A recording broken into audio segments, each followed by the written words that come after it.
ఈ త్రయంబకేశ్వర్ జ్యోతిర్లింగం యొక్క స్టోరీ ఏంటంటే, గౌతమ ఋషి అహల్య కాలంలో ఈ ప్రాంతంలో చాలా పెద్ద కరువు అయితే వస్తుంది అనమాట.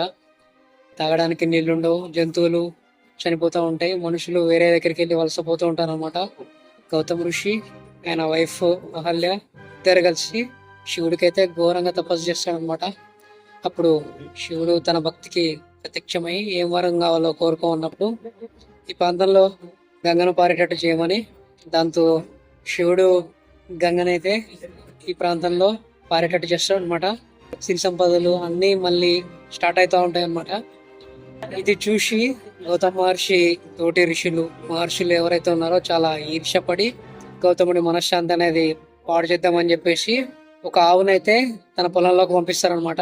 తన పొలంలో ఉన్నప్పుడు ఆ ఆవు వచ్చి గడ్డి మేస్తుంది అనమాట. వేసినప్పుడు గౌతముడు పొరపాటున దాన్ని తరుముతుంటే పొరపాటున తన చేతిలో ఉన్న కర్ర తగిలి ఆ గోవు అనేది చచ్చిపోతుంది అనమాట. దీంతో గౌతముడికి గోహత్య పాపం అనేది చుట్టుకుంటుంది అనమాట.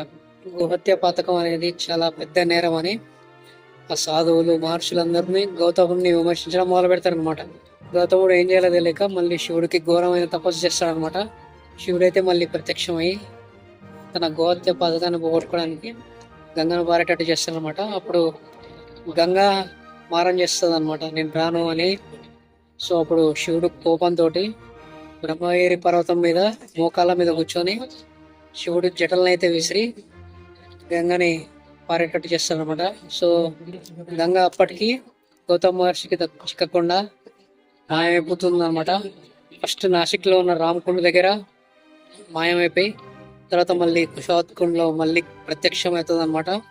అప్పుడు గౌతముడు గంగని ఎక్కడికి వెళ్ళనీయకుండా గడ్డి పరకలతోటి అష్ట దిగ్బంధనం చేస్తారనమాట. సో అదే ఇప్పుడు కుషావత్కుండ అయింది. అక్కడి నుంచి ఈ నాసిక్లో ఉన్న త్రయంబకేశ్వర్ జ్యోతిర్లింగంలో ఉన్న శివలింగానికి కంటిన్యూస్లీ అభిషేకం జరుగుతూ ఉంటుంది అనమాట. సో ఇది త్రయంబకేశ్వర్ జ్యోతిర్లింగం యొక్క స్టోరీ అండ్ గోదావరి జన్మస్థానం వెనుక ఉన్న రహస్యం.